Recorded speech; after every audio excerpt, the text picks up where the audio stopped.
Bonjour.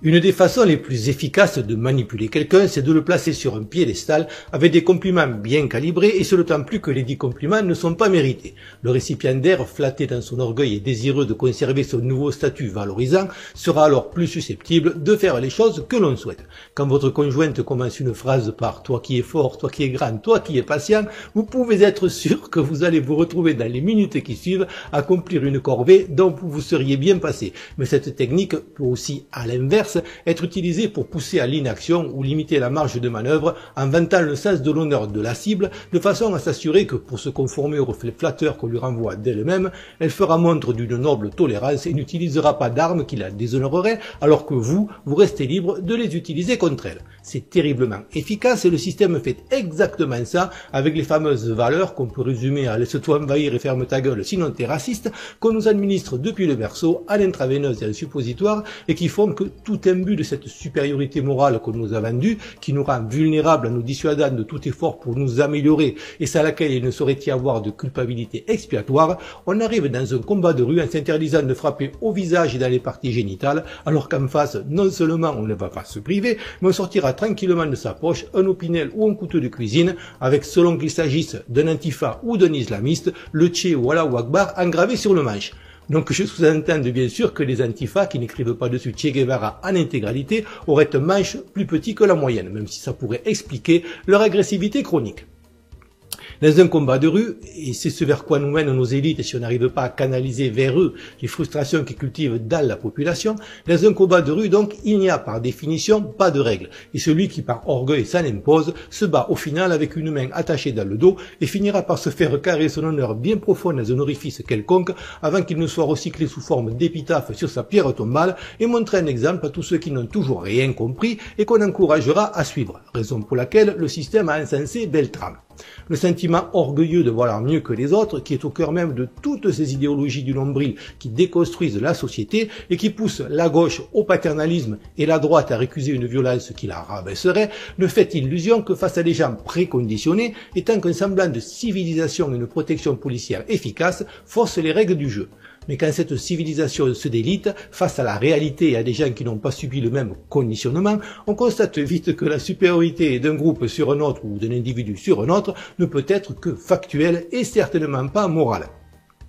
Le supérieur, c'est celui qui est toujours vivant à la fin et tout le reste n'est que foutaise. Il n'y a pas de façon honorable de combattre un crocodile qui ne se termine pas par une indigestion pour lui et une raison funèbre pour nous. Et ceux qui, sous prétexte d'antispécisme, lequel n'est qu'une variante de l'antiracisme basée sur le même sophisme d'une égalité qui repose sur le plus petit dénominateur commun, nous disent que c'est lâche et immoral de préférer dégommer le dit crocodile à distance avec un fusil à lunettes s'il s'avance vers nous, ne veulent objectivement pas notre bien. Pour autant, si on se doit d'évaluer correctement la situation et de laisser tomber quand c'est nécessaire toute considération morale, humaine ou autre et de tirer métaphoriquement dans le tas sans état d'âme quand il s'agit de légitime défense et de l'avenir de nos enfants et de notre civilisation, on peut et on doit garder un sens de l'honneur si l'on veut que la dite civilisation ait encore un but et un avenir. Simplement, il doit, comme au temps où la France rayonnait sur le monde, s'appuyer sur une supériorité réelle qui se gagne par l'effort et suffisamment d'humilité pour aller au bout de son potentiel et devenir meilleur, et non pas sur une médaille en chocolat attribuée par des parasites qui ont le corbeau et le renard comme livre de chevet.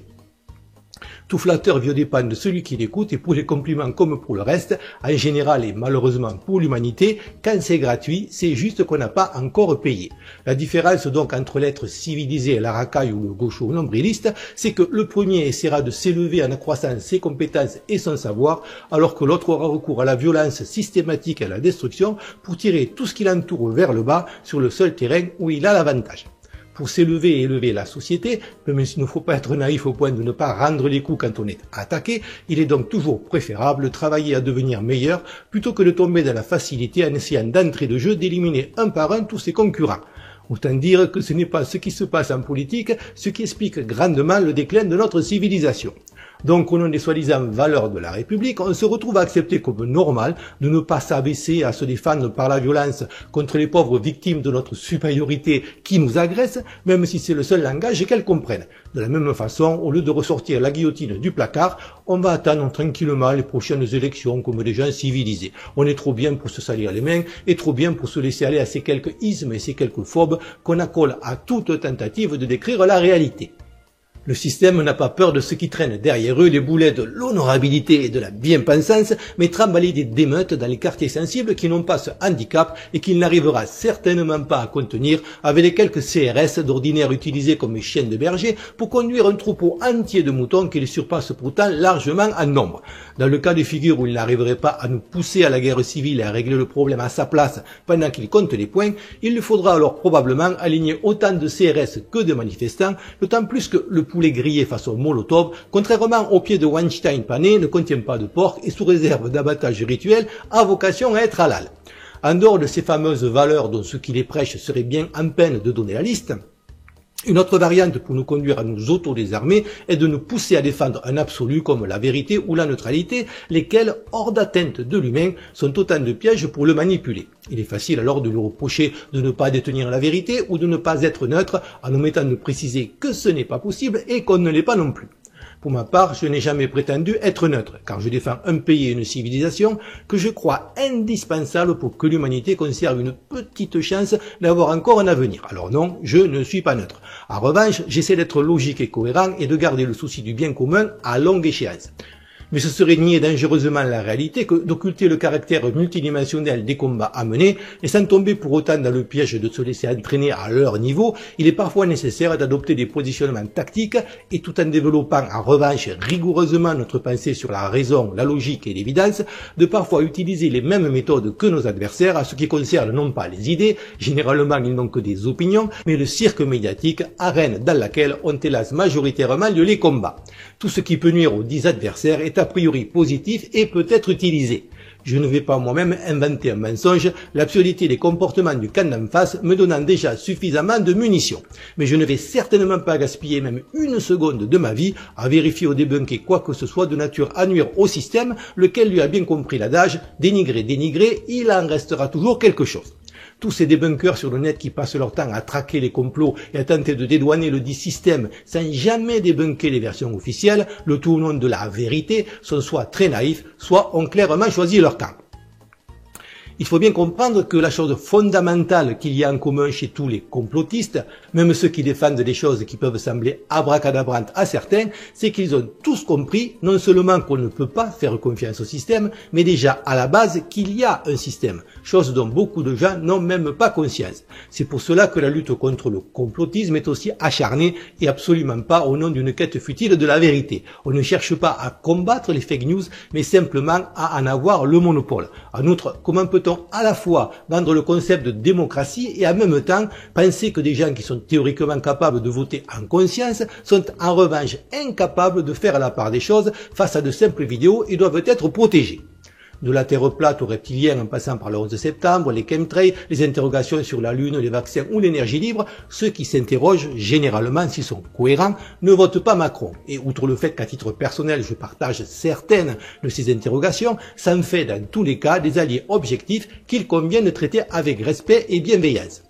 Quelles que soient nos opinions sur le sujet, il ne faut pas se tromper de combat. Et le faux ou le vrai dans cette lutte dont on n'a pas décidé les règles, non sur le terrain médiatique, qu'une importance relative, et ce n'est tout de même pas un système qui nous ment 24 heures sur 24, qui va nous culpabiliser si de temps en temps on se fait l'écho de rumeurs sans les vérifier.